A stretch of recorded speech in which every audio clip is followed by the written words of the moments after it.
Hello friends, hello teachers, hello parents. This is Dr. Abu, school psychologist at Just Kids from Far Rockaway.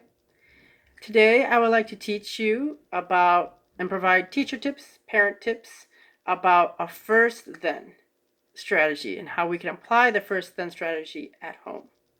So what is first then? First then is a technique or a strategy to help our children engage in completing an undesirable task first, and then upon completion, they will receive a desirable reward or reinforcer.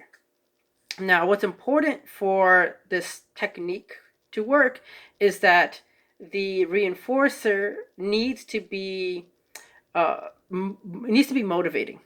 Otherwise, the child wouldn't want to do the initial task, which is undesirable. So the reward needs to be more desirable than the task, the first task.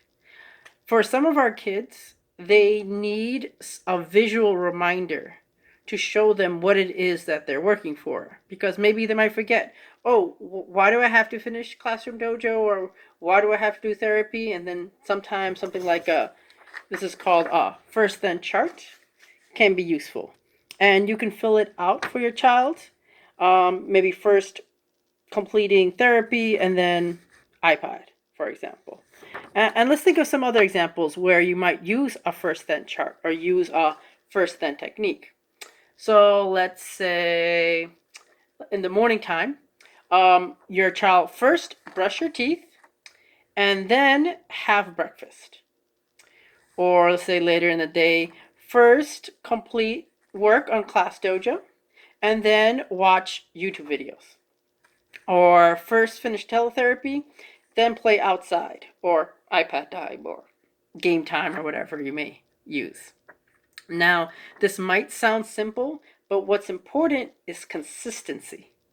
So let's say if iPad is a reward after completing therapy or Class Dojo, it doesn't make much sense to have free access for the child to have free access to the iPad later in the day.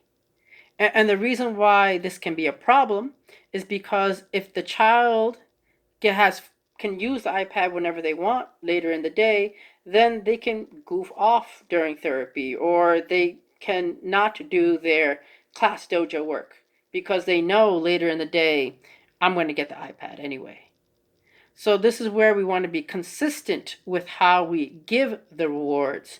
So first completing work, then let's say 30 minutes of iPad time. If the child wants more than 30 minutes of iPad time, or if they want iPad later in the day, then you want to be consistent in using the iPad as a motivator, as a reward. So you want to have the child first do something else. Let's say clean their room or clean their toys. And after they finish that first task, you can use the reward like iPad. So first clean, then iPad. But again, that consistency of earning the iPad time, that's what's important.